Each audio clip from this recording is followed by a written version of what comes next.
దేవుని మాటలు మనం వింటాము.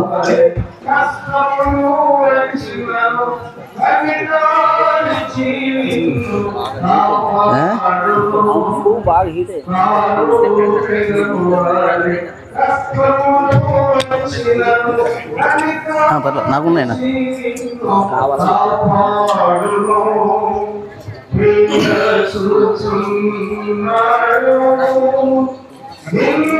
దేవుని పరిశుద్ధ గ్రంథంలో నుండి లూకా సువార్త 2వ అధ్యాయం. దయచేసి దేవుని పరిశుద్ధ గ్రంథం నుండి లూకా సువార్త 2వ అధ్యాయం మనమందరం కలిసి 10వ వచనాన్ని 11వ వచనాన్ని మనం చూద్దాం. దయచేసి లూకా సువార్త 2వ అధ్యాయం, లూకా సువార్త 2వ అధ్యాయం 10-11 వచనాలు మనం అందరం కలిసి చూద్దాం. అయితే ఆ దూత, భయపడకుడి, ఇదిగో ప్రజలందరికీ కలగబోవు మహా సంతోషకరమైన సువర్తమానం నేను మీకు తెలియజేస్తున్నాను. దావీదు పట్టణమందు నేడు రక్షకుడు మీ కొరకు పుట్టి ఉన్నాడు, ఈయన ప్రభు అయిన క్రీస్తు. ప్రార్థన చేస్తాం. ఆకుండా చూడండి, సాధ్యమైనంత వరకు ఇవ్వగలిగిన సౌండ్ ఇవ్వండి. ఆ మధ్యలో ఆపొద్దు, ఎక్కడ డిస్టర్బ్ అయిపోద్ది. ప్రార్థన చేస్తాం. ప్రేమ కలిగిన మా ప్రియ పరలోక తండ్రి, మహాపరిశుద్ధమైన మా ప్రభా, నమ్మదగిన దేవుడివి, కృపాసక్తి సంపూర్ణుడివి, అద్భుతాలు ఆశ్చర్యకార్యాలు చేసే దేవుడి గుణానికి స్తోత్రాలు. ఈ రాత్రికాల సమయంలో మీ దాసుడు మరి మతయ్య గారి గృహంలో చేరి ఈ విధంగా తండ్రి ప్రత్యేకమైన క్రిస్మస్ కూడిక కలిగి ఉండడానికి మీరు సహాయపడుతున్నందుకు స్తోత్రాలు తండ్రి. వారి కుటుంబంలో మీరు చేసిన కార్యాలన్నిటి బట్టి స్తోత్రాలు. అలాగే మీ దాసులను కూడా మీ మహిమ తీసుకెళ్లారు. వారి కుటుంబ సభ్యులను జ్ఞాపకం చేస్తున్నాం. ఇలాగే రాత్రి మరి ప్రత్యేకంగా ఈ కూడికలో మీరు మాకు ఎంతవరకు సహాయపడుతూ వచ్చిన మీ ప్రేమ బట్టి స్తోత్రాలు. పాటల ద్వారా మీరు మహిమ పొంది ఉన్నారు, దాన్ని బట్టి స్తుతిస్తున్నాం. ఈ సమయంలో మీ వాక్యాన్ని మేము ధ్యానం చేస్తుండగా మీరే మాతో మాట్లాడమని కోరచ్చు. వందనాలు స్తోత్రాలు చెల్లిస్తూ యేసుక్రీస్తు వారి పరిశుద్ధమైన నామములో ప్రార్థన చేసి వేడుచున్నాము తండ్రి, ఆమేన్. చూడండి, ఈ రాత్రి మనం చదివిన భాగం దగ్గరికి వద్దాం. దేవుని వాక్యం నుంచి లూకా సువార్త 2వ అధ్యాయం. దయచేసి లూకా సువార్త 2వ అధ్యాయం సమయంలో 10-11 వచనాలు చదవండి. లూకా సువార్త 2వ అధ్యాయం 10-11 వచనాలు. అయితే ఆ దూత, భయపడకుడి, ఇదిగో ప్రజలందరికీ కలగబో మహా సంతోషకరమైన సువర్తమానం నేను మీకు తెలియజేస్తున్నాను. దావీదు పట్టణమందు నేడు రక్షకుడు మీ కొరకు పుట్టి ఉన్నాడు, ఈయన ప్రభు అయిన క్రీస్తు. కాబట్టి ఈ గత 20 రోజులుగా మనము ధ్యానం చేస్తున్న అంశం ఏంటంటే, యేసుక్రీస్తు వారు ఎలాంటి వారికి లోకానికి వచ్చాడు. మరి ఈ లాస్ట్ 10 days, ఈ 10 దినాలు మనం ఒక క్రిస్మస్ గురించిన అనేక విషయాలు తెలుసుకోవడానికి ప్రయత్నిద్దాం. ఈ రాత్రి మనం తెలుసుకునే విషయం ఏంటంటే, వాట్ ఈజ్ క్రిస్మస్, క్రిస్మస్ అనగా ఏంటి అనేది రాత్రి మనం తెలుసుకుందాం. చూడండి, క్రిస్మస్ అనే పదం ఒక లాటిన్ పదం నుంచి వచ్చిన పదం. క్రిస్మస్ అనగా 2 పదాల కలయిక క్రిస్మస్ అని మనం పిలవడం జరుగుతుంది. క్రిస్మస్ అనగా అర్థం ఏంటంటే క్రైస్ట్ ప్లస్ మాస్. మళ్ళీ చెప్పండి, క్రైస్ట్ ప్లస్ మాస్ అనగా అర్థం ఏంటంటే క్రీస్తుని ఆరాధించుట లేదా క్రీస్తుని పూజించుట అని అర్థం. 2 అర్థాలు కలిపి క్రిస్మస్ అని పిలవటం జరిగింది.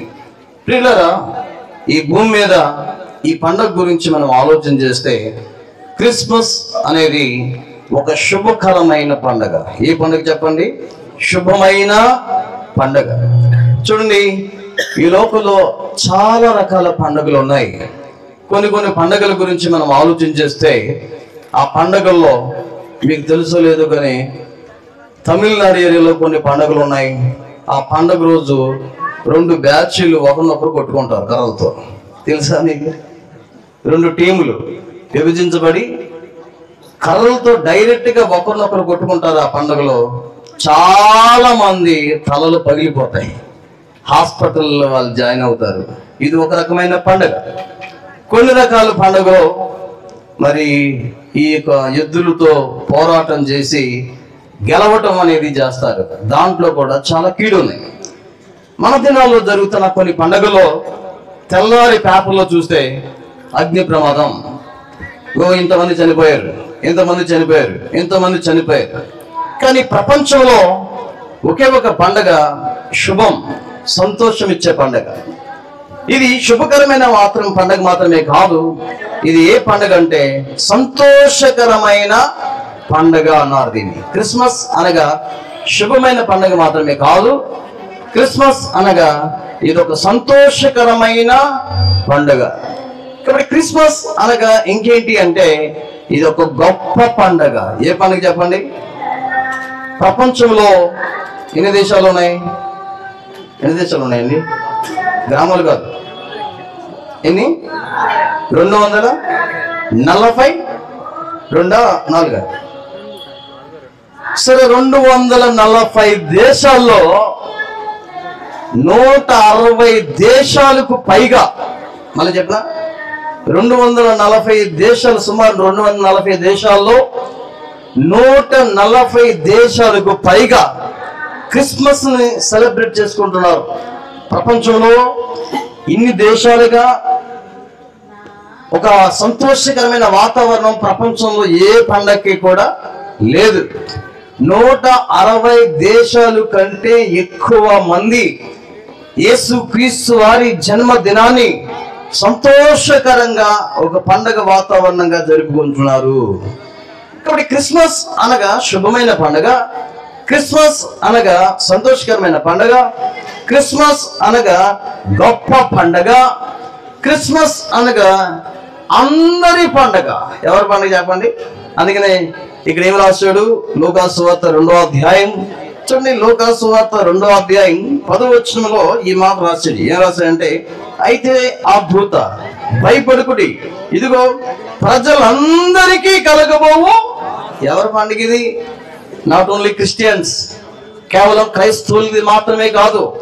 ఈ ప్రపంచంలో ఆకాశం కింద భూమి మీద సజీవులుకుంటున్న ప్రతి వారు జరుపుకోవాల్సిన పండుగ. ఎందుకంటే యేసుక్రీస్తు ఓ మతానికి నాయకుడు కాదు, ఓ ప్రాంతానికి మాత్రం చెందినవాడు కాదు, ఒక కులానికి మాత్రం చెందినవాడు కాదు. యేసుక్రీస్తు వారు ఎవరు అని చెప్తే అపొస్తలుల కార్యాల గ్రంథం 10వ అధ్యాయం 36వ వచనంలో ఈ మాట రాయబడుతూ వచ్చింది, యేసుక్రీస్తు అందరికీ ప్రభువు.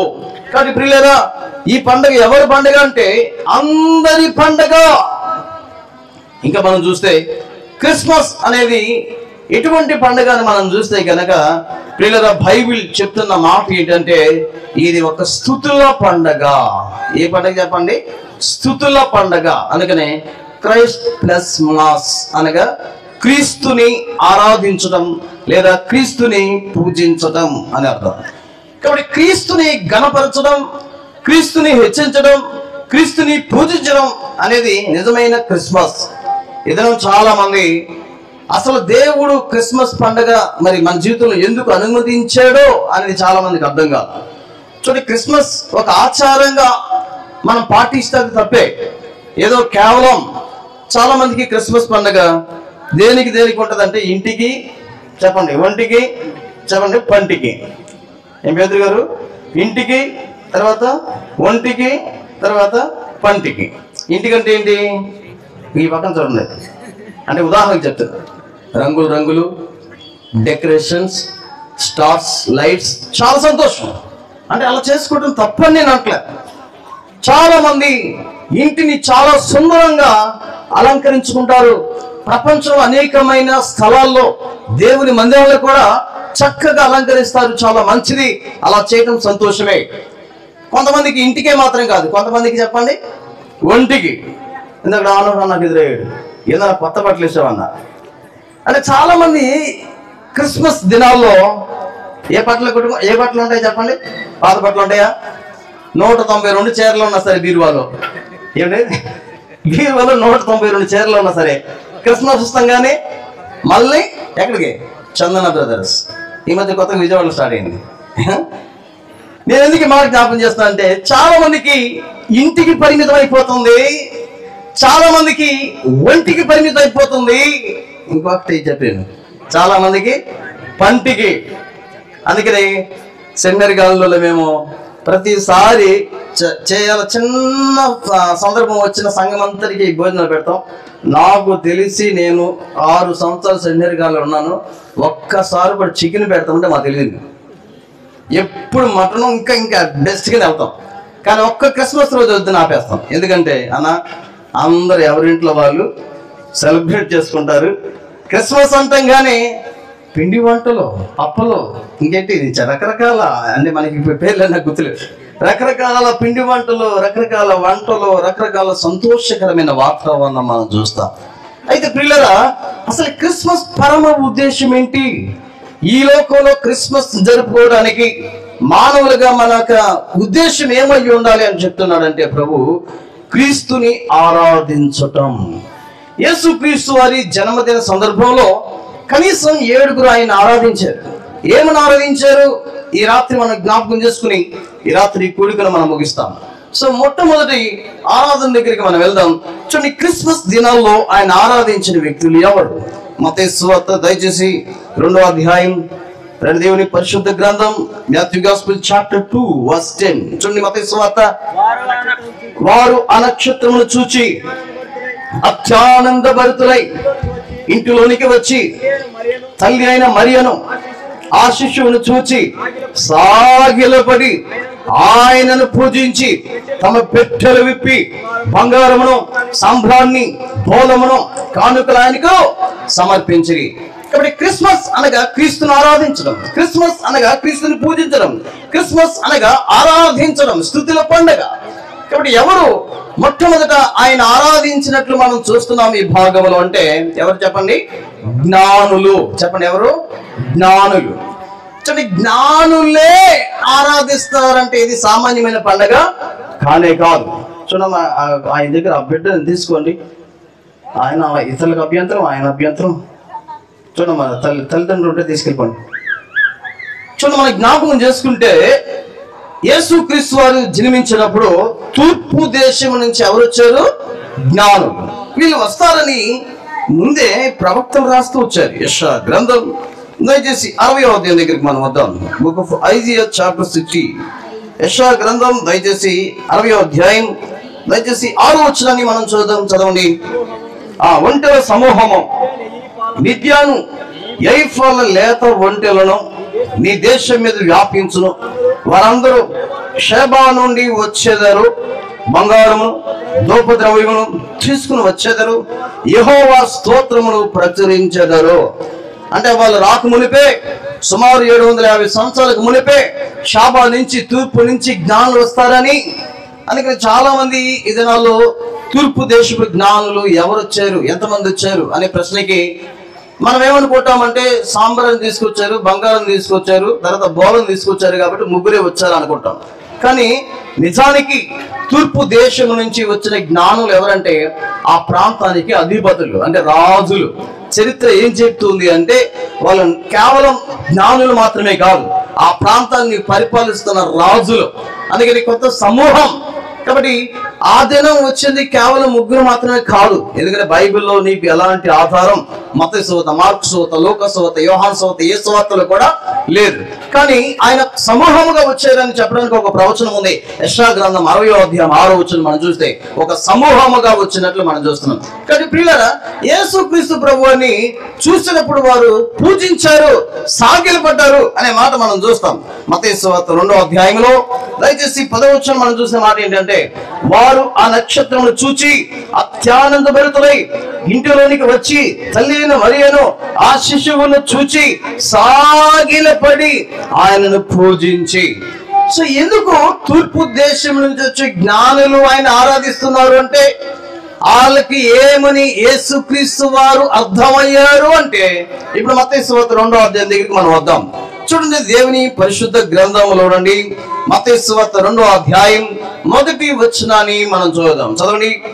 రాజైన హేరోదు దినముల యందు యూదా దేశపు బెత్లెహేములో యేసు పుట్టిన పిమ్మట ఇదిగో తూర్పు దేశపు జ్ఞానులు యెరూషలేమునకు వచ్చి యూదుల రాజుగా పుట్టినవాడు ఎక్కడా?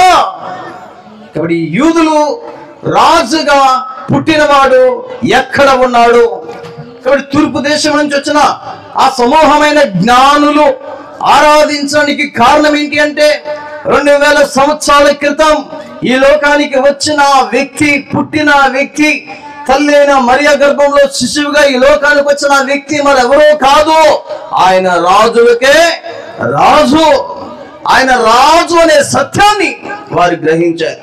పిల్లరా, ఈ రాత్రికాల సమయంలో నిన్ను నన్ను పరిపాలించడానికి ఈ లోకంలోనికి వచ్చిన రాజు యేసుక్రీస్తు వారు తీసుకున్న లేఖనం ఏంటి? వారు దేన్ని బట్టి ఆధారం చేసుకుని ఈ బెత్లెహేముకు వచ్చారు? మత్తయి సువార్త 2వ అధ్యాయం 5వ వచనంలో మనం చూస్తే, మత్తయి సువార్త 2వ అధ్యాయం 5వ వచనం చదవండి.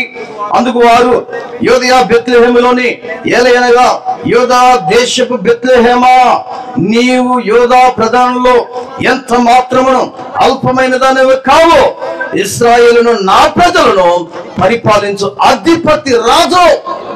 కాబట్టి వాళ్ళకి అర్థమైపోయింది, లేఖనాలు పరిశోధించారు, కాలాన్ని బట్టి చూశారు, ఒక రాజు. అందుకనే ఆ తూర్పు దేశంలో ఉంటున్న ఆ నక్షత్రాన్ని చూసినప్పుడు, ఓ ఈ దినం ఒక మహా వ్యక్తి భూమి మీదకి వచ్చాడు, పుట్టాడు. అందుకని తూర్పు దిక్కున ఆ నక్షత్రం చూసినప్పుడు వారికి అర్థమైంది, కాలాన్ని బట్టి ఈ దినం పుట్టిన వ్యక్తి సామాన్యుడు కాదు. కాబట్టి ఈ రాత్రి యేసుక్రీస్తు వారిని నీ జీవితంలో రాజుగా అంగీకరించగలిగితే, నీ కొరకు ఈ లోకానికి వచ్చిన వ్యక్తి సామాన్యమైన వ్యక్తి కాదు. ఆయన రాజులకు రాజని, ఆయన షాలేము రాజని, ఆయన నీతికి రాజని, ఆయన సమాధానానికి రాజని, ఆయన అలంకరించబడిన రాజని, ఆయన ఘనమైన మహారాజని, ఆయన పరలోకపు రాజని, ఆయన నిత్యమైన రాజని నీవు గ్రహించగలిగితే ఆయన నీవు ఆత్మతో సత్యంతో ఏం చేయగలవు చెప్పని? ఆరాధించగలవు. కాబట్టి క్రిస్మస్ అనగా క్రీస్తుని ఆరాధించుట. తూర్పు దేశపు జ్ఞానులు వారు గ్రహించింది ఏంటి అంటే ఆయన ఒక రాజు. కాబట్టి ఈ లోకానికి 2000 సంవత్సరాల క్రితం శిశువుగా వచ్చిన ఆ వ్యక్తి ఎవరో కాదు, ఆయన రాజులకు రాజు. ఒక దినం ప్రపంచాన్ని ఆయన ఏలబోతున్న మహారాజు అనే విషయాన్ని ఈ రాత్రి మీకు జ్ఞాపకం చేస్తూ ఉన్నాం. చూడండి, రెండవది, క్రిస్మస్ దినాల్లో ఆరాధించిన రెండవ గుంపు ఎవరు? రెండు దేవుని వాక్యం నుంచి లూకాసు సువార్త దయచేసి 2వ అధ్యాయం, లూకాసు సువార్త దయచేసి 2వ అధ్యాయం 14వ వచనంలో ఆరాధించిన రెండవ గుంపును మనం జ్ఞాపకం చేసుకుందాం. సర్వోన్నతమైన స్థలములో 13వ వచనం చదువుదాం. 13వ వచనం, వెంటనే పరలోక సైన్య సమూహము ఆ దూతతో కూడా ఉండి సర్వోన్నతమైన స్థలములో దేవునికి మహిమయు ఆయనకి ఇష్టలైన మనుషులకు భూమి మీద సమాధానము కలుగునగాకని దేవుని స్తోత్రము చేయుచుండెను. కాబట్టి క్రిస్మస్ అనగా క్రీస్తును ఆరాధించడం. మొట్టమొదటి ఆరాధించిన గుంపు ఎవరు అంటే జ్ఞానుల గుంపు. తూర్పు దేశం నుంచి వచ్చారు, మహాజ్ఞానులైన వారు. ఆయన ఏమని గ్రహించారంటే ఆయన మాత్రమే రాజు, ఈ లోకాన్ని ఏలబోతున్న మహారాజు, రాబోయే చక్రవర్తి ఆయనే అనే సత్యాన్ని గ్రహించారు. రెండవ గుంపు క్రిస్మస్ దినాల్లో ఆయన ఆరాధించిన గుంపు ఆయన పుట్టినప్పుడు ఎవరు అంటే పరలోక సైన్య సమూహం. ఇది కూడా పెద్ద సమూహమే. యేసు క్రీస్తు వారు ఈ భూమి మీదకి వచ్చినప్పుడు పరలోకం నుంచి ఒక పెద్ద సమూహం దిగి వచ్చింది. ఆ సమూహం ఎవరంటే పరలోకం ఉంటున్న దేవదూతల సమూహము. ఆ దేవదూతల సమూహము భూమి మీదకి దిగి వచ్చిన తర్వాత వారు ఆరాధిస్తున్నారు ఏంటి అంటే సర్వోన్నతమైన స్థలంలో దేవునికి మహిమ, ఆయనకి ఇష్టలైన మనుషులకు భూమి మీద సమాధానము కలుగునుగాక. కాబట్టి ఈ లోకంలోకి వచ్చిన వ్యక్తి ఎవరు అంటే సామాన్యుడు కాదు, ఆయనే దేవుడు అనే విషయం దేవదూతలకు తెలుసు. ఆయనే ఈ భూమి మీదకి సమాధానకర్తగా వచ్చాడనే విషయం వాళ్ళకి తెలుసు. అందుకని వారి గ్రహింపులో మనం చూస్తే ఆయన దేవుడు. ఈ లోకానికి దిగి వచ్చిన వ్యక్తి ఎవరు అంటే ఆయన దేవుని కుమారుడు. అందుకే దూతలు మరియతో మాట్లాడుతున్న మాట ఏంటి? రెండు దేవుని వాక్యం నుంచి లూకాసు సువార్త దయచేసి 1వ అధ్యాయం, దయచేసి లూకాసు సువార్త 1వ అధ్యాయం 35వ వచనంలో మనం చూస్తాం. చదవండి.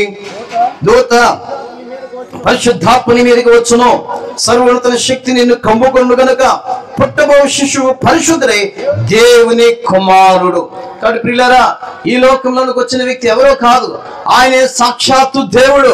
ఆ దేవుడు ఈ లోకానికి యేసు అను పేరుతో ఒక కుమారుడు ఈ లోకానికి అనువదించాడు. మానవుల దగ్గర వచ్చి నివసించడానికి ఆయన ఒక మానవుడిగా అయ్యాడు. చూడు, సహజంగా మనం చీమలతో మాట్లాడగలమా? అండ్ వీళ్ళు ఎవరైనా చీమలతో మాట్లాడగలరా? చీమలకు వచ్చే భాష ఎవరికైనా వచ్చా? ఇప్పుడు చీమ దగ్గరికి వెళ్ళి హలో చీమ బాగున్నావా అని అన్నాం అనుకోండి, ఒకవేళ పై మన చేతి మీదకి ఎక్కించుకుని హాయ్ చీమ బాగున్నావా అన్నాం అనుకోండి, ఏం చేస్తుంది? బాగున్నా అంటదా? కరుస్తుందా? కరవదా? ఎందుకు కరుస్తుంది?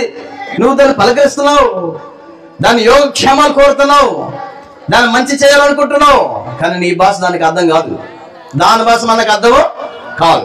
ఇప్పుడు నేను చీమతో మాట్లాడాలంటే, చీమను రక్షించాలంటే, చీమను కాపాడాలంటే, నేను చీమ దగ్గరికి వెళ్ళాలంటే నేను ఒక చీమ అవ్వాలి, అవును కదా? నేను ఒక చీమ అయితే తప్ప దాంతో నేను సంభాషించలేను. మహాకాశాల పట్టజాలన దేవుడు, మహాగుణుడు, మహోన్నతుడు, మహోన్నతమైన పరిశుద్ధ స్థానంలో నివసిస్తున్న ఆ దేవుడు శరాబులు కెరూబులతో 24 పెద్దలు 4 జీవులతో కోట్ల కొలది దేవదూతల మానక నిత్యం ఆరాధించబడుతున్న ఆ దేవుడు, సమీపించరాని తేజస్సులు ఆయన మాత్రమే వహిస్తున్న ఆ దేవుడు, స్తుతులకు పాత్రుడైన దేవుడు, పరిశుద్ధుడు మానక ఆరాధించబడుతున్న ఆ దేవుడు మానవులతో మాట్లాడటానికి, మానవులతో సంభాషించడానికి, మానవులతో నివసించడానికి, మానవుల్ని రక్షించడానికి లోకానికి ఒక కుమారుడుగా వచ్చాడని సత్యం ఎవరికి అర్థమైందంటే పరలోకపు దేవదూతల సమూహానికి. కాబట్టి దూతతో చెప్తున్నారు, యా ఈ లోకానికి వచ్చిన ఆ దేవుడు ఎవరనుకున్నావు? సర్వోన్నతుడు, ఆ దేవుని కుమారుడు. ఈ రాత్రి యేసు క్రీస్తు ప్రభువు ఎవరంటే ఆయనే నిజమైన దేవుడు, నిన్ను నన్ను సృష్టించిన దేవుడు, పరలోక నివాస అయిన దేవుడు, ఈ లోకానికి 2000 సంవత్సరాల క్రితం యేసు అని పేరుతో దిగి వచ్చిన దేవుడు, తన ప్రజల వారి పాపం నుంచి విమోచించడానికి వచ్చిన దేవుడు. ఆ సత్యాన్ని నువ్వు గ్రహించగలిగితే, ప్రభువా నీవు దేవుడు అయ్యిండి కూడా నా కొరకు ఈ లోకానికి ఒక కుమారుడుగా వచ్చావనే సత్యం నీకు అర్థమైతే ఆ దేవుని నువ్వు ఆరాధించుకుండలేవు. ఎందుకంటే క్రిస్మస్ అనగా క్రీస్తును ఆరాధించటం. మూడో గుంపును మనం చూద్దాం ఈ రాత్రి. దేవుని వాక్యం నుంచి ఎవరు దేవుని ఆరాధించారు? మూడో వ్యక్తిగా మనం చూస్తే దేవుని మహాపరిశుద్ధ గ్రంథం, దయచేసి లూకాసు వార్త 2వ అధ్యాయం. యేసుక్రీస్తు వారు పుట్టినప్పుడు ఆయన ఆరాధించిన మూడో వ్యక్తి ఎవరు, లేదా మూడవ టైమింగ్ లో మనం చూస్తే లూకాసు వార్త 2వ అధ్యాయం, దయచేసి 27వ వచనాన్ని మనం చూద్దాం. చదవండి. అంతటా ధర్మశాస్త్ర పద్ధతి చొప్పున ఆయన విషయమే జరిగించుటకు తల్లిదండ్రులు శిశువైన యేసును దేవాలయంలోనికి తీసుకుని వచ్చినప్పుడు అతడు తన చేతులలో ఆయన ఎత్తుకొని దేవుని స్తుతించుచు. చాలు. క్రిస్మస్ అనగా దేవుని ఆరాధించడం. అందుకని క్రిస్మస్ స్తుతుల పండుగ అని చెప్పాను. ఎందుకంటే యేసుక్రీస్తు వారి పుట్టిన సందర్భంలో కనీసం 7 వ్యక్తులు 7 బ్యాచెస్ ఆయన ఆరాధించినట్లు మనం చూస్తాం. మొదటిగా మనం ఎవరు చూసామంటే జ్ఞానం చూసాం. ఏమని ఆరాధిస్తున్నారు? ఆయన రాజు. రెండోదిగా మనం చూస్తున్నాం ఎవరు ఆరాధిస్తున్నారు? దూతలు, సైన్య సమూహం. ఏమని ఆరాధిస్తున్నాడు? ఆయన దేవుడు, దేవుని కుమారుడు. మూడోది ఎవరు ఆరాధిస్తున్నారంటే ఆయన సిమియోను. చెప్పండి ఎవరండి?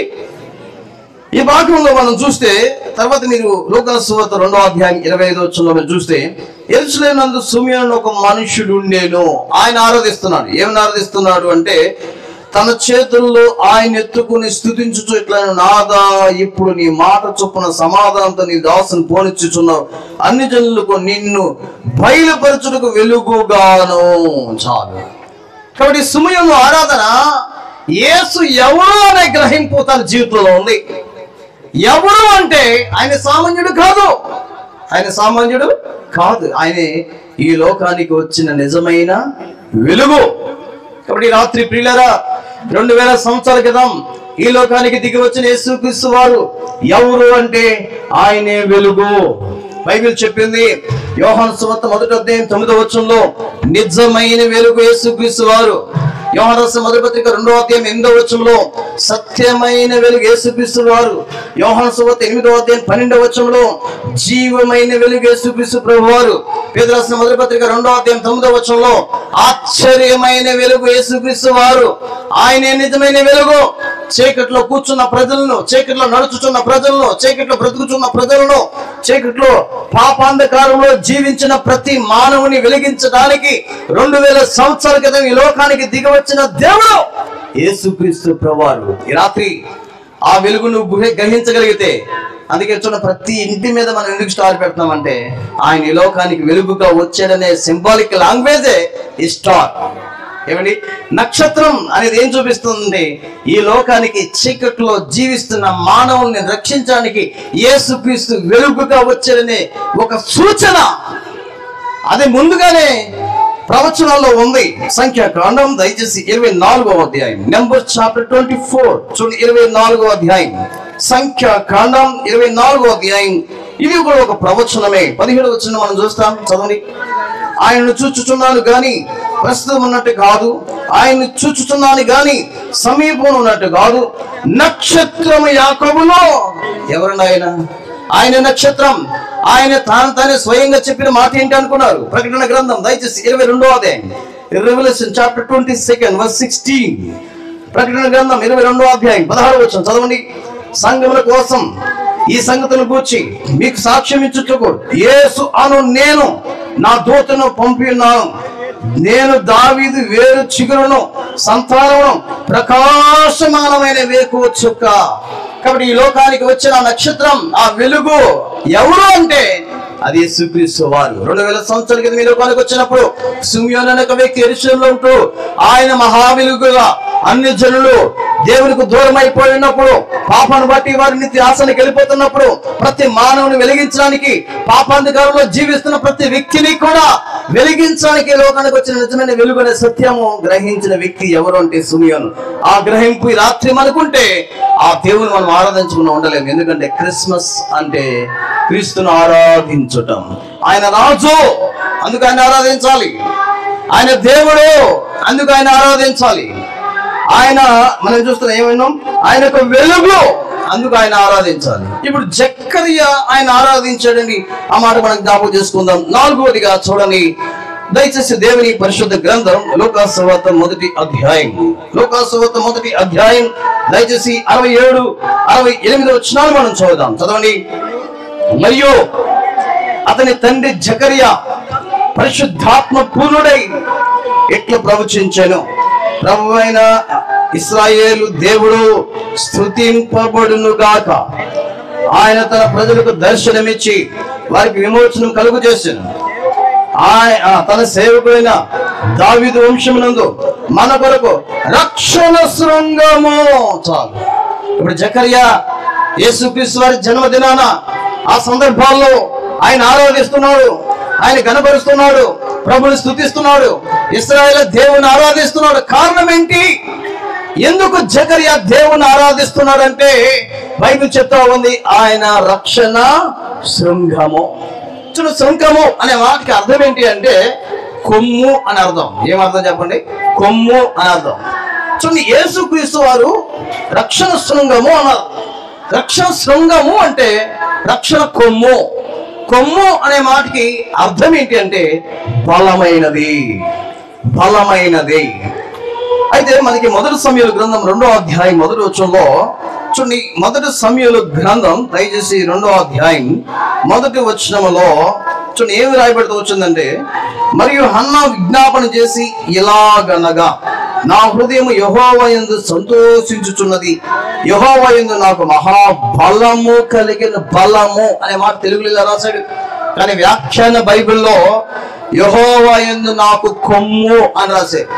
అంటే కొమ్ము అంటే ఎవరు అర్థం అంటే బలమైన వాడు.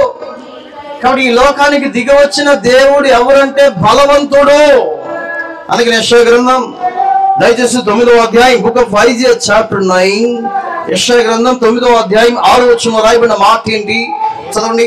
ఏలైనగా మనకు శిశువు పుట్టాను, మనకు కుమారుడు అనుగ్రహింపబడును, ఆయన భుజం మీద రాజ్యభారం ఉండేను, ఆశ్చర్యకరుడు, ఆలోచనకర్త, ఎవరైనా బలవంతుడైన దేవుడు. ఎందుకు జకరియా ఆరాధించాడు? రండి దేవుని వాక్యం లూకాసు సువార్త 1వ అధ్యాయం 68వ వచనంలో మనం చూస్తే, తన సేవకుడైన 68లో మనం చూస్తే, తన సేవకుడైన దావీదు వంశమునందు మన కొరకు రక్షణ శృంగం. ఎందుకు ఈ శృంగం? ఇప్పుడు చూద్దాం. మన శత్రువుల నుండి, మనల్ని ద్వేషించు వారందరి చేతి నుండి మనల్ని తప్పించి రక్షణ కలుగు చేయవాడు.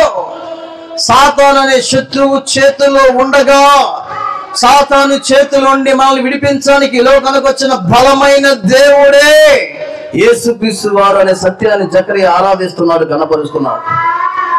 4430 సంవత్సరాలు ఐగుప్తు బానిసత్వం ఇశ్రాయేలుని ఆయన బాహు బలము రక్షించింది అనే మాట రాయబడింది.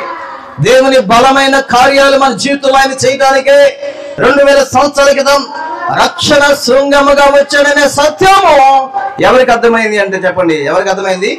జకరియాకు అర్థమైంది. కాబట్టి ఈ రాత్రి ఈ విషయాలు మనం గమనించాలి. ఆయన ఎవరు అంటే ఆయన ఒక రాజు. ఎవరి వలె? జ్ఞానుల వలె ఆరాధించాలి.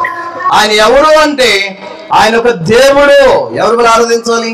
పరలోకపు దూతల వలె ఆరాధించాలి. ఆయన ఎవరు అంటే ఆయన ఒక వెలుగు. ఎవరి వలె ఆరాధించాలి? సిమియోను వలె ఆరాధించాలి. ఆయన ఎవరు అంటే 4వది మనం చూస్తున్నాం, ఆయన ఒక శృంగము. ఆయన ఎవరు అనే విషయాన్ని మనం చూస్తాం. 5వదిగా రండి దేవుని మహాపరిశుద్ధ గ్రంథం, దయచేసి దేవుని మహాపరిశుద్ధ గ్రంథంలో ఉండి ఈ మాట మనం జ్ఞాపకం చేసుకుందాం. లూకాసు వార్త 2వ అధ్యాయం 38వ వచనంలో హన్నా దేవుని ఆరాధించింది. చదువుదాం. ఆమె కూడా ఆ గడియలోనే లోపలికి వచ్చి దేవుని కొనియాడి యెరూషలేములో విమోచన కొరకు కనిపెట్టుచున్న వారందరితో ఆయన గూర్చి మాట్లాడుచుండెను. చాలు. సో ఇప్పుడు అన్న దేవుని కొనియాడి ఆ మాట మనం చూస్తే కనుక అది వర్షిప్. దేవుని ఆరాధించింది అనే మాట మనం చూస్తాం. దేవుని ఘనపరిచింది అనే మాట మనం చూస్తాం. ఎందుకు అన్న దేవుని ఘనపరుస్తుంది అంటే ఆమె ఎవరి కొరకైతే ఎదురు చూస్తుందో, ఇశ్రాయేలీయుల్ని విమోచించే వ్యక్తి ఎప్పుడు వస్తాడు, మెస్సయ్య మెస్సయ్య మెస్సయ్య ఎప్పుడు వస్తాడని ఎదురు చూసిందో ఆయన వచ్చేప్పటికీ ఆయన ఆరాధిస్తుంది. ఇప్పుడు ఆయన ఒక విమోచకుడుగా, ఆయన ఒక విమోచకుడుగా ఎవరికి అర్థమయ్యాడంటే అన్నకు అర్థమయ్యాడు. ఈరోజు యేసుక్రీస్తు ప్రభువారు అందరికీ విమోచకుడికి అర్థం కాల. ఆయన నీ కొరకు ఈ లోకానికి విమోచకుడిగా వచ్చాడని సత్యం నీకు అర్థమైతే ఈ లోకంలో ఎటువంటి బానిసత్వం కింద నీవు జీవించలేవు. యేసుక్రీస్తు వారు 2000 సంవత్సరాల క్రితం ఒక విమోచకుడుగా నీ లోకానికి వచ్చాడు. నిన్ను పాప శాపము నుంచి విమోచించే రక్షకుడుగా ఈ లోకానికి వచ్చాడు. ఈ సత్యాన్ని మనం గ్రహించాలి. కాబట్టి రాత్రి నేను ఒక 5 విషయాలు మీకు జ్ఞాపకం చేశాను. మొదటిది ఆయన ఎవరంటే ఆయన రాజు. రెండవది ఎవరంటే ఆయన ఎవరు చెప్పండి? ఆయన దేవుడు. మూడోది ఎవరంటే ఆయన వెలుగు. నాలుగోది ఎవరంటే ఆయన శృంగము. ఐదోది ఎవరంటే బైబిల్ చెప్తా ఉంది ఆయన ఎవరు చెప్పండి? ఆయన ఒక విమోచకుడు. ఈ రాత్రి క్రిస్మస్ అనగా ఆరాధన అన్నప్పుడు ఈ గ్రహింపు అందరిలో కూడా ఉండాలి. ఒకవేళ అలాంటి గ్రహింపు లేకపోతే మనం ఎన్ని పండగలు చేసినా పండగలన్నీ కూడా మనకేమవుతాయి చెప్పండి? దండగ. అవునా కదా? ఆయన నువ్వు విమోచకుడిని అంగీకరించబోతాయి, ఆయన నువ్వు రాజుని అంగీకరించబోతాయి, ఆయన నువ్వు దేవుడికి అంగీకరించబోతే, ఆయన నీ కొరకు వచ్చిన బలమైన దేవుడికి నువ్వు అంగీకరించకపోతే ఈ రాత్రి మనం ఎన్ని క్రిస్మస్ జరిగించిన మన జీవితంలో అవన్నీ కూడా శూన్యం శూన్యం శూన్యం. ఇంకో 2 విషయాలు మీకు జ్ఞాపకం చేసి రాత్రి కూడిక మనం ముగిస్తాం. దేవుని మహాపరిశుద్ధ గ్రంథం లూకాసు వార్త దయచేసి 1వ అధ్యాయానికి వద్దాం. ఇక్కడ చూడండి, ఈ భాగం దగ్గరికి మనం వచ్చినప్పుడు 2 స్త్రీలు దేవుని ఆరాధిస్తూ ఉన్నారు. సరే, ఒక్క సందర్భాన్ని మీకు జ్ఞాపకం చేస్తాం. అండ్ లూకాసు వార్త 1వ అధ్యాయం దయచేసి 46వ వచనాన్ని మనం చూస్తాం. లూకాసు వార్త దయచేసి 1వ అధ్యాయం 46వ వచనాన్ని మనం చూద్దాం. చదవండి. అప్పుడు మరియా ఇట్లా నేను నా ప్రాణము ప్రభువును ఘనపరుచుచున్నది. చూడండి, ఎవరు ఆరాధిస్తున్నారు ఇప్పుడుగా? యేసు తల్లి అయినా మరియా, యేసుక్రీస్తు వారి తల్లి అయినా మరియా. చూడండి, రాత్రి ఈ విషయాన్ని మనం గమనించాలి. మన జీవితంలో యేసుక్రీస్తు వారు ఈ లోకంలో జన్మించడానికి కారణమైన మరియ కూడా ఎవరిని కనపరుస్తుంది? ఎవరిని కనపరుస్తుంది? ప్రభుని మాత్రమే. అంటే ఈ ప్రపంచానికి ఆదర్శ దైవం ఎవరు అంటే ఎవరు చెప్పండి? ఎవరు? యేసుక్రీస్తు వారే. యేసు తప్ప వేరే మార్గం మరేది కూడా లేదు. ఇప్పుడు చూడండి, నేను విజయవాడ నుంచి వెంకటపాలెం రావడానికి ఒక ఆటో కిరాయి తీసుకుని వచ్చాను అనుకోండి. వచ్చిన నన్ను మర్చిపోయి అబ్బా ఆటోలో వచ్చాడు, ఆటో ఎంత గొప్పది అంటే ఏమైనా అర్థం ఉందండి? నేను రావడానికి ఒక మార్గం అది, నేను రావడానికి ఒక ఏమంటారు వాహనం మాత్రమే అది. అలాగున సృష్టికర్తనే దేవుడు ఒక కన్య గర్భంలో జన్మించాలి కనుక, లేఖనాలు చెప్పిన గనక, పరిశుద్ధ జన్మతో రావాలి గనక 2000 సంవత్సరాల క్రితం కోరుకున్నాడు మరియమ్మ తల్లిని. ఆమె ఈ లోకానికి యేసును తీసుకురావడానికి ఒక మార్గం. అయితే ఆమె గొప్ప స్త్రీ, అందరు స్త్రీలు ఆమె ధన్యురాలుగా పిలువబడింది. బట్ ఆమె కూడా ఎవరిని నమ్ముతుంది? యేసును మాత్రమే. ఆమె కూడా ఎవరిని విశ్వసిస్తుంది? యేసును మాత్రమే. ఆమె కూడా ఎవరిని కనపరుస్తుంది? యేసు ప్రభు. కాబట్టి ఏది గ్రహించింది అని దేవుని వాక్యం నుంచి, దేవుని మహాపరిశుద్ధ గ్రంథం లూకా సువార్త 1వ అధ్యాయం 47వ వచనంలో మనం చూస్తే, ఆయన తన దాసురాలి దీనస్థితిని కటాక్షించెను. నా ఆత్మ నా రక్షకుడైన దేవుని యందు ఆనందించెను. సర్వశక్తిమంతుడు నాకు గొప్ప కార్యములు చేసెను గనుక ఇది మొదలుకొని అన్ని తరవారు నన్ను ధన్యురాలని అందరూ. ఆయన నామం పరిశుద్ధం. కాబట్టి యేసుక్రీస్తు వారు ఎవరు అని గ్రహింపంటే ఆయనే సర్వశక్తుడు అంటుంది, ఆయనే ప్రభు అంటుంది, ఆయనే రక్షకుడు అంటుంది, ఆయనే ఇంకా మనం చెప్పాలంటే కనికరము కలిగిన వాడు అంటుంది. ఒక్క మాట మనం తీసుకుంటే ఆమె మాటలో నా ప్రాణం ప్రభువును.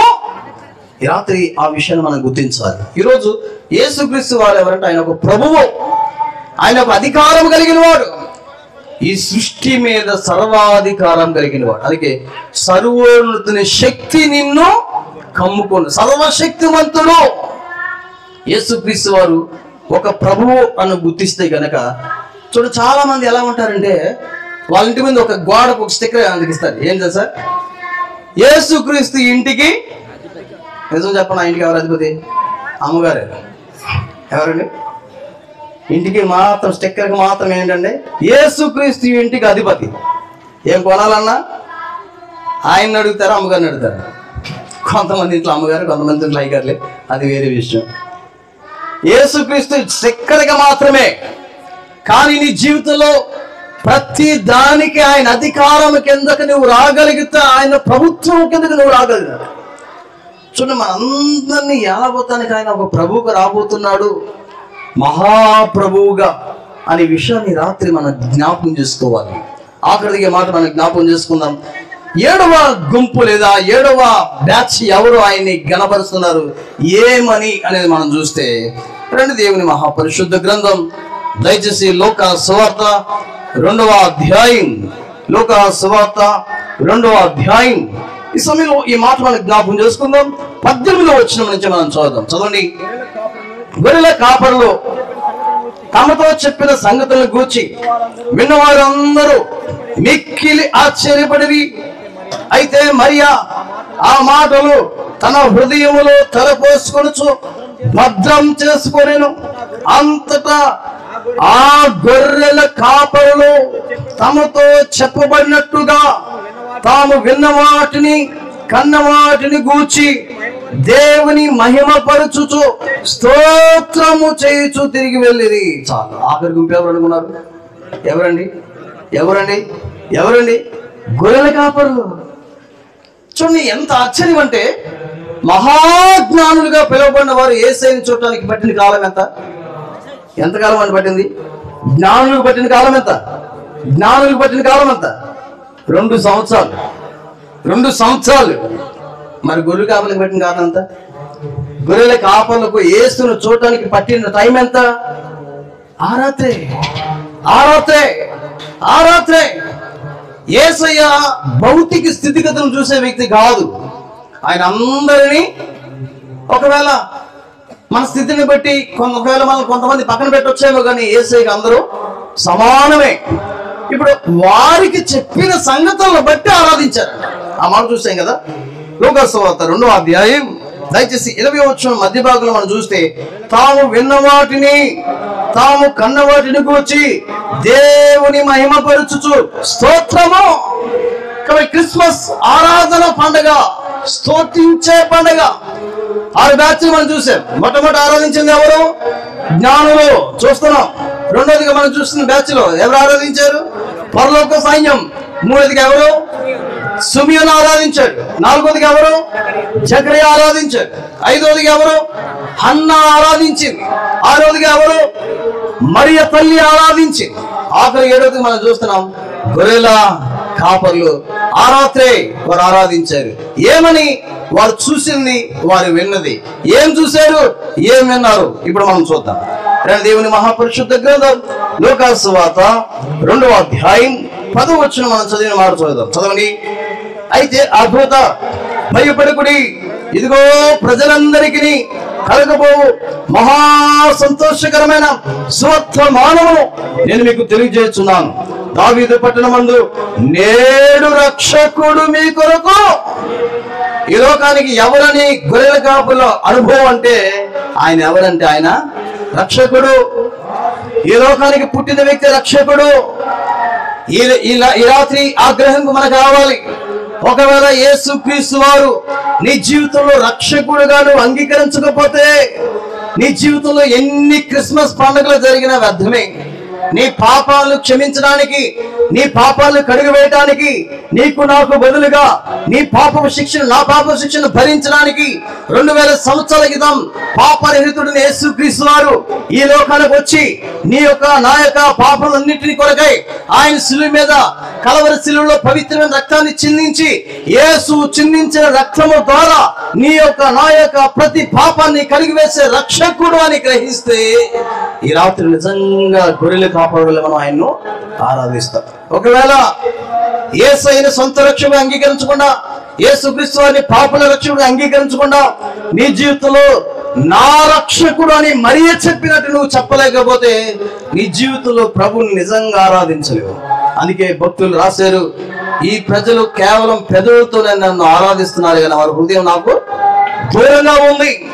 ఒకవేళ యేసుక్రీస్తు వారు నీ కొరకు 2000 సంవత్సరాల క్రితం కలవరిశిల్లో చనిపోవడానికి పుట్టిన రక్షకుడని గుర్తిస్తే, ప్రభువా ఈ రాత్రి నా పాపాలు క్షమించే దేవుడు నీవే. నేను ఇంకా పాపాలు ఒప్పుకోలేదు, జీవితం మారలేదు, మారు మనసు పొందలేదు, పాపాలు ఒప్పుకోలేదు, బాప్తిసం తీసుకోలేదు, నీ కొరకు జీవించలేదు, లోకంలో పాపంలో సంతోషిస్తున్నాను. ఈ దినం పాపంలో చనిపోయిన ఏ వ్యక్తి అయినా ఎక్కడికి వెళ్తారు తెలుసా? ఈరోజు ఏసీ రూమ్ లో ఉండొచ్చేమో, డబ్బులు బట్టి ఎక్కడైనా ఉండొచ్చేమో.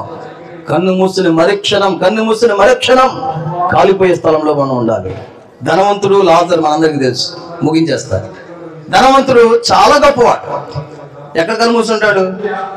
ఏసీ రూమ్ లో కనుమూసుంటాడు. పేదరు గారు కరెక్టేనా? ఎందుకంటే ధనవంతుడు కదా. ఆ ఇంట్లో ఫ్రిడ్జ్ ఉంటుంది, ఫ్రిడ్జ్ లో వాటర్ తాగుతూ ఉంటాడు. కూల్ డ్రింక్స్ తాగుతున్నాడేమో, కూల్ డ్రింక్ హాట్ డ్రింక్ మనకు తెలియదు. ఏ డ్రింక్ తాగుతా మొత్తం చల్లగా తాగుతున్నాడు. చక్కని ఏసీ రూమ్ లో ఏ కుర్చీలో కూర్చుని ఉంటాడు, చక్కగా ఊగే కుర్చీలో కూర్చుంటా ఉంటాడు. నా ప్రాణమా ఎన్నో మాట్లాడు అంటాడు. కానీ లూకాసు వార్త 12వ అధ్యాయంలో నా ధనవంతుడి గురించి మాట్లాడుతున్నాను. నా ప్రాణమా తినుము, త్రాగుము, సుఖించుము, సంతోషించు అనుకుంటున్నాడు. ఆ రాత్రి కళ్ళు మూసాడు. ఎక్కడికి కళ్ళు తెరిచాడు? బైబిల్ తెలీదా? ధనవంతుడు లాజరు జీవితంలో మీరు చూసారా? బైబిల్ తెలీదా అతనికి? తెలుసు. ఏమంటాడు తెలుసా? మనమైన పిలవం, తండ్రివైన అబ్రహామా అంటే అతనికి లేఖనాలు తెలుసు. అబ్రహాం ఎవరో తెలుసు, మోషే ఎవరో తెలుసు, లాజరు ఎవరో తెలుసు, పరలోకం ఉందని తెలుసు, నరకం ఉందని తెలుసు. 30 వచనం అంటాడు, దయచేసి లాజరును పంపు, ఆ విషయాలన్నీ చెప్తే నా అన్నదమ్ములు మారు మనసు పొంది, అంటే మారు మనసు పొందితే పాతాళానికి రారని కూడా తెలుసు ఆయనకి. మళ్ళంటాడు ఆయన కూడా. అన్ని తెలుసు, బైబిల్ తెలుసు, పాటల పుస్తకం తెలుసు, అన్ని తెలుసు, పండగలు తెలుసు, అన్ని తెలుసు. బట్ నిర్లక్ష్యం. మారుదాములే, ఇప్పుడు కాదులే, తర్వాత చూద్దాములే. వాయిదా వేసాడు, కన్ను మూసాడు. కళ్ళు తెరిస్తే ఎక్కడికి వెళ్తే తెలుసా? పాతాళం. ఇప్పుడు ఒక్కొక్క మాట, తండ్రి అయిన అబ్రహామా ఆ లాజరును పంపి తన వేళ్ళుతో ఒక్క 4 బొట్టు అంటే నీటిని తీసుకొచ్చి నా 4 తడుపా. ఇప్పుడు ప్రశ్న ఏంటంటే, ఒక్క 4 బొట్టు ఆయన ఏమాత్రం చల్లార్చగలదా? మీకు తెలుసా, మానవ దేహంలో ఎప్పుడు తడిగా ఉండే ఒకే ఒక వస్తువు అవయవం చెప్పండి. ఎప్పుడు వర్షాకాలంలో ఎలా ఉంటుంది? తడిగా ఉంటుంది. ఎండాకాలంలో ఎలా ఉంటుంది? తడిగా ఉంటుంది. చలికాలంలో ఎలా ఉంటుంది? తడిగా ఉంటుంది. ఎప్పుడూ తడిగా ఉండే నాలుకే చల్లార్చలేకపోతున్నాడు అంటే మిగతా అవయవాలు ఎలా కాలుతాయి ఊహించండి. పాతాళం నువ్వు అనుకున్నది ఈజీ కాదు.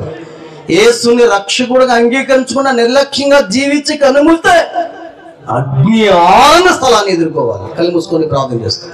ఈ రాత్రి దయచేసి అందరూ కళ్ళు మూసుకోండి. ఒకే ఒక ప్రశ్నతో ఇక్కడి నుంచి మనం వెళ్దాం. ఒకే ఒక ప్రశ్న ఈ రాత్రి నేను మిమ్మల్ని అడుగుతాను సూటిగా. అమ్మా, ఎన్నో క్రిస్మస్ కూడికలకు వచ్చాడు. ఈరోజు మనకి 21వ క్రిస్మస్ కూడికి ఇది. ఈ రాత్రి ఒకే ఒక మాట ఈ రాత్రి ఇక్కడి నుంచి ముందు, యేసయ్యను ఆరాధించే నీ జీవితంలో ఆయన నీ పాపాలు క్షమించిన రక్షకుడు అనే అనుభవం నీకుందా? ఒకవేళ ఈ రాత్రి యేసుక్రీస్తు వారు నీ పాపాలు క్షమించడానికి ఈ లోకానికి దిగివచ్చిన రక్షకుడిని గుర్తించకుండా కేవలం ఈ క్రిస్మస్ పండగ నీ జీవితంలో నీ ఇంటికి, నీ ఒంటికి, నీ పంటికి పరిమితమైపోతే, నడుస్తుందలే ఇలాగాని వాయిదా వేస్తే, ఒక దినం బాధపడాలి, రొమ్ము కొట్టుకోవాలి, పండ్లు కొరికే స్థలానికి వెళ్ళాలి. ఒకవేళ రాత్రి నీ జీవితానికి ఆఖరి దినం అయితే, రేపు అనేది నీకు లేకపోతే, పాపాలు ఒప్పుకునే అవకాశమే ఉండకపోతే ఏమంటావా దేవుని దగ్గరికి వచ్చి? ఒకవేళ ప్రేమ కలిగిన దేవుడు రాత్రి నీతో మాట్లాడుతుంటే, ఇంకా నీ జీవితంలో నిజమైన క్రిస్మస్ జరగలేదు, యేసయ్య నీ హృదయంలో ఏ దినమైతే పుడతాడో ఆ దినమే నిజమైన క్రిస్మస్. ఆ క్రిస్మస్ అనే అనుభవంలో లేకుండా జీవిస్తే ప్రియులరా, ఎన్ని పండుగలు ఎన్ని చేసిన లాభం ఏంటి? ఈ రాత్రి ప్రభునితో మాట్లాడుతుంటే ఒకే ఒక మాట ప్రభు తెచ్చాడు, ప్రభా అనేక విషయాలు ఈ రాత్రి నాకు జ్ఞాపకం చేశారు. స్తుతుల పండుగ అన్నారు, కానీ నేను ఆ అనుభవంలో లేనయ్యా. ఈ రాత్రి నాతో మాట్లాడుతున్నావు, నన్ను క్షమించు, ఇదిగో నా చెయ్య, నా హృదయంలోకి రండి, నా పాపాన్ని క్షమించండి, ఈ లోకానికి విమోచకుడికి వచ్చిన రక్షకుడు నీవే అర్థమవుతా ఉంది. ఈ రాత్రి నువ్వు నాతో మాట్లాడుతున్నావు, దర్శిస్తున్నావు, చూపిస్తున్నావు, ఒప్పింపజేస్తున్నావు. ఇది నా తీర్మానం అని నువ్వు అనగలిగితే, ఒప్పుకోగలిగితే, యథార్థంగా నీ హృదయంలో ప్రభుని స్వంత రక్షణ అంగీకరిస్తే, ఒకవేళ ఇలా కాదు అని వాయిదా వేస్తే, ఒక దినం స్నేహితులారా నష్టపోతావు. కళ్ళు మూస్తే పాతాళం ఉంది, అజ్ఞాన స్థలం, రొమ్ము కొట్టుకునే స్థలం, పాడైపోయే స్థలం, మరెన్నడూ బయటికి రాని స్థలం, శాశ్వత కాలం, దేవునికి దూరమయ్యే స్థలం. ఆ స్థలానికి వెళ్ళకూడదని ప్రేమ కలిగిన దేవుడు నీ కొరకు ఈ రాత్రి ఈ కొడుకుని ఏర్పాటు చేస్తూ వచ్చాడు. ఆయన అంగీకరిస్తేవా ధన్యుడివి, ధన్యుడివి, ధన్యుడివి, ధన్యుడివి, ధన్యుడు. ఈ రాత్రి మీ కొరకే ప్రార్థన చేస్తాడు.